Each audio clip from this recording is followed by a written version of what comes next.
And now he comes to a frog who's looking just as confused about this whole thing, and he says, "Have you seen my hat?" And the frog says, "No, I have not seen any hats around here. It's getting worse." "Okay, thank you anyway." And now he comes to a rabbit, and for those of you who can't see the pictures, it should be noted that the rabbit is wearing a hat.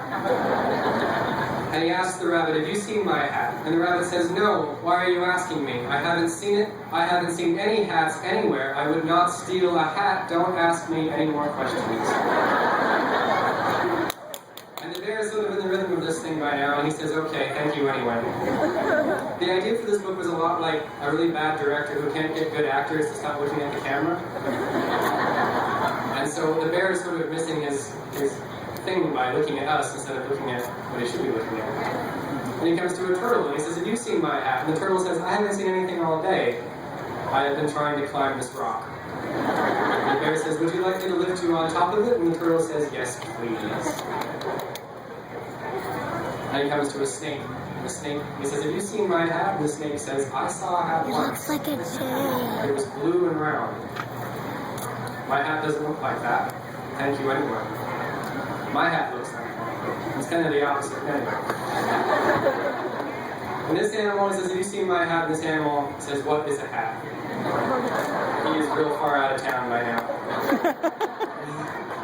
Thank you anyway. I don't even know, incidentally, for the children, I don't know what this animal is. It's something, I don't pretend to describe it or name it. Just, it's a thing. So now it's been a very long day. And the bear is lying down and says, "Nobody has seen my hat. What if I never see it again? What if nobody ever finds it? My poor hat. I miss it so much." In animation and storyboarding, this is called rock bottom. And a deer comes, and he's the first one who sort of cares at all, and he says, "What's the matter?" And the bear says, "I have lost my hat, and nobody has seen it." And he asks a very useful question. He says, "What does your hat look like?" And the bear says, "It's red, and it's pointy." If we were looking, that's the same hat the rabbit was wearing, and we realized that at the same time as the bear.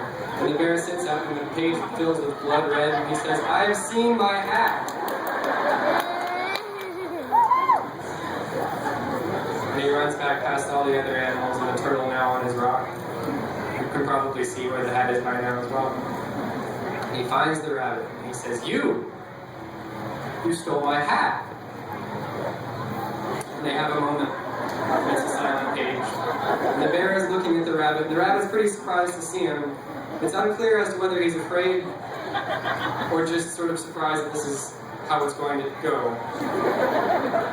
And now the bear is sitting on a bunch of plants that are kind of torn up, and he's wearing his hat again, and he says, "I love my hat." And then a squirrel comes, and he says, "Excuse me, have you seen a rabbit wearing a hat?" And the bear says, "No, why are you asking me? I haven't seen him. I haven't seen any rabbits anywhere. I would not eat a rabbit. Don't ask me any more questions." So